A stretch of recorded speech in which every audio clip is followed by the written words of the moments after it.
I'm Andi Kent, and I'm a College of Education faculty member. I am the Director of Field Services here, and I teach graduate reading courses. A little bit about me is that I have almost 20 years in education. I began as a third grade classroom teacher, and from there I became a reading coach. And after doing that for a little while, I came to South Alabama as I stayed in school the whole way through. And so I've been here almost 10 years. And so that's part of who I am, but the best part of who I am is that I have a 9-year-old son and a 6-year-old little girl, and they go to the public schools here in Mobile. And I'm married to Derek, and he's a nurse at South Alabama. Okay. I believe that teaching should be a hands-on, minds-on, active learning process. Teaching is so important to engage the learners and for students to be excited about what they're doing and what they're learning, and it helps them to remember the things that they're learning and doing. And I believe that the teaching should always consider the learners, that you have to think about those people that you are teaching, whether they are 5 years old or college students. You have to consider those needs and try to engage them in things that they want to learn and make it relevant to who they are as people. And I believe that when you do those kind of things, it helps them to transfer their learning to other places, other things, and the next time that they're going to learn something new. So I really believe that teaching needs to be hands-on, minds-on, actively engaged. And I know I'm just spouting that out, but I really believe that in my heart, that you have to love what you're doing, and then that love of teaching transfers over to the love of learning. Being a teacher is something that, number one, you have to really want to do. And I say that because teaching is a profession that is hard work. Sometimes we think teaching is easy and you get off early in the afternoons and you have the summers off, and all of that truly is not a good reason to become a teacher. But being a teacher is something that you get to impact the future of your world.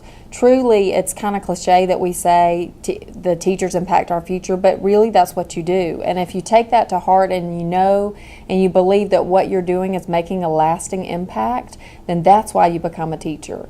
And I tell our students today, and I say this every single semester, the best of our students will always get jobs. That's no matter what the economy is, there are going to always be teachers retiring. So there are always going to be places for the best teachers. So if you do a great job while you're here and you really shine in the field and shine in your coursework, the economy is not going to stop you from getting that position. So if you put your best foot forward always, you're going to have a job. And so I truly believe that if you really want to do it, that will shine. If you really want to teach, that will show, and those people will end up having the best positions available. Okay. I've been doing a lot of research lately in the last couple of years with mentoring new teachers into the profession. It's kind of an exciting thing for me because it keeps me in the classroom, which is my favorite place to be. But I also get to work with some of our students that transition and get positions and become new teachers. But then I also get to, that kind of goes together and goes along with teacher leaders, because teacher leaders help mentor new teachers into the profession. So it kind of is a cyclical thing that I'm able to work with. So I've been doing some things with mentoring new teachers, but then also mentoring teacher leaders to actually become mentors for the new teachers. So it's kind of fun. It's exciting. We have a new program here that's only it started in the fall with teacher leadership. It's a graduate program it's an EDS level program. So I've really kind of jumped in with that.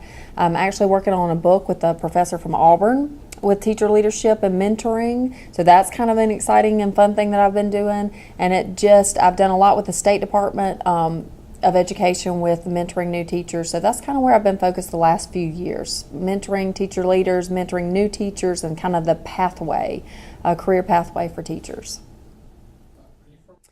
One of my favorite things, I am a native Mobilian and I love this city, and I often say that we're a big small town. And if you live here long enough, you will know that everybody knows somebody that knows somebody, and that's a good thing, and it can be a bad thing. So you have to be really careful what you say and do, and how you present yourself professionally. But some favorite things about Mobile is we have Mobile Bay. Dog River, Rabbit Creek. I spent a lot of time playing on the water, the river. I was blessed enough to grow up on the river. So a lot of times when you think about Mobile, you think about Orange Beach not being so far away or New Orleans not being so far away, and all those things are true, but we have our own great fun with boating activities right here in our city. A lot of people have boats and are able to do those kind of fun things that are a great reason to live in Mobile. You have water right here in the city, 5 minutes away, not even an hour down the road. Of course, are the beautiful beaches as well. So that's a great thing I love about Mobile. Another great thing I love about Mobile is the seafood. When I think about the fondest memory of being a teacher, I really am able now to run the gamut of my fondest memories from public school experience and then also from higher ed. From public school experience, I guess I've been in the game long enough now that a lot of my third graders and also students that I worked with as a reading coach, they've grown up and they're at college. Some of them have chosen to go to college themselves, and I only taught at inner city type schools. And so when I see one of my students from my public school experience days even go to college, there's a feeling that you get that, wow, well, at least I made a difference in that one, because I think that's always your goal. And I had one of my students that came to South Alabama to play football, and that was a big deal for me. Just seeing his name and knowing that he made it, and that he's also going to college and he's also doing something that he was passionate about, that meant a lot. So I think that's one of my fondest memories, is that thinking about, wow, I really did make a difference, at least in that one or two or three that